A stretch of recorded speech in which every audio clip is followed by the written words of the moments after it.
2026 চনৰ বিধানসভা নিৰ্বাচনৰ দিন চমু চাপি আহিছে। ইতিমধ্যে চেঙা সমষ্টিত বিভিন্ন প্ৰাৰ্থীৰ প্ৰত্যাশীসকলে নিৰ্বাচনী প্ৰচাৰ চলোৱা পৰিলক্ষিত হৈছে আৰু মোৰ লগত আছে মেহবুব ফেন ক্লাবৰ মুখ্য পৃষ্ঠপোষক তথা ৰাইজৰ দলৰ যুৱ বাহিনীৰ কাৰ্যকাৰী সভাপতি মেহবুব আলী। তেখেতৰ পৰা আমি কিছু কথা জানিবলৈ চেষ্টা কৰিম। কি ক'ব দাদা, আপোনাৰ নিৰ্বাচন সম্পৰ্কে প্ৰস্তুতি কেনেকুৱা? পোনপ্ৰথমে আমাৰ ডি লাইফৰ ডি নিউজৰ মোৰ সাংবাদিক, মোৰ বন্ধু, মোৰ ভাতৃ, পোনপ্ৰথমে আপোনালোকক মই নমস্কাৰ জনাইছোঁ। আপোনালোকে সকলোৱে গম পাইছে যে ময়ে হওক বা মোৰ মেহবুব আলী ফেন ক্লাবৰ সকলো সদস্য আমি একেলগত আপোনালোকৰ 9টা জিপি দক্ষিণ পাৰৰ 9টা জিপি আমি সকলোতে আমি অলৰেডি সকলো ঘূৰিছোঁ আৰু তাৰ পৰিস্থিতিবোৰ বুজ লৈছোঁ।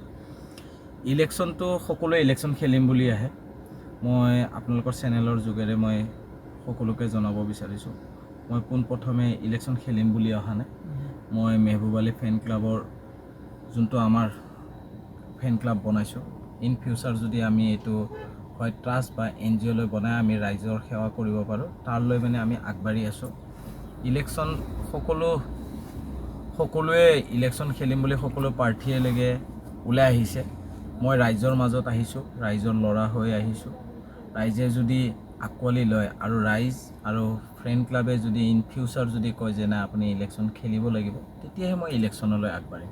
কিন্তু এতিয়ালৈ বৰ্তমান মই ৰাইজৰ সেৱা কৰিম বুলি আমি সকলো চিন্তা চৰ্চা কৰিলোঁ যে আমি ৰাইজৰ হৈ কিমানখিনি কাম কৰিব পাৰোঁ। যেনেকৈ ধৰা গৰাখহনীয়াৰ সমস্যাটো এতিয়া মেহবুব আলী ফেন ক্লাবে কৰিব নোৱাৰে।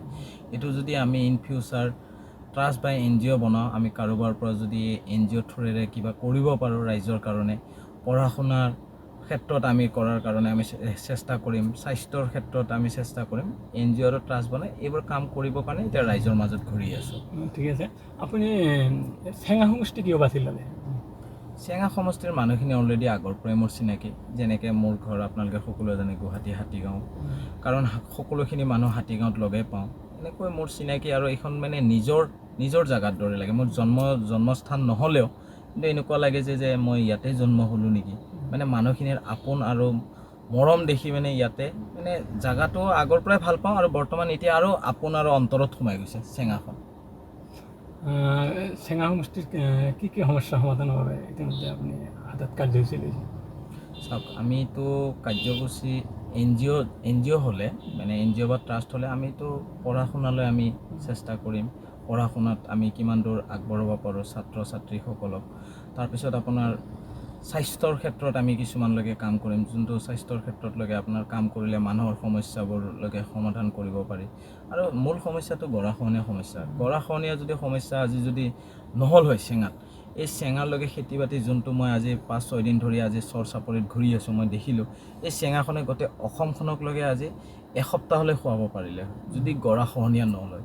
সেইকাৰণে আমি গৰাখহনীয়াত কিমানখিনি পাৰোঁ মাত মাতালৈ যদি আমি নিজেতো কৰিব নোৱাৰোঁ, আমাৰ যদি ট্ৰাষ্ট বা NGO বা ফেন ক্লাবৰ পৰা যদি আমাৰ 200জন মানুহ যদি আমি গৈ দিছপুৰত যদি আমি মাতোঁ বা চৰকাৰক আবেদন কৰোঁ, এই থ্ৰুৰে যদি কামবোৰ কৰিব পাৰি, এইবোৰ কাম আমি হাতত ল'ম।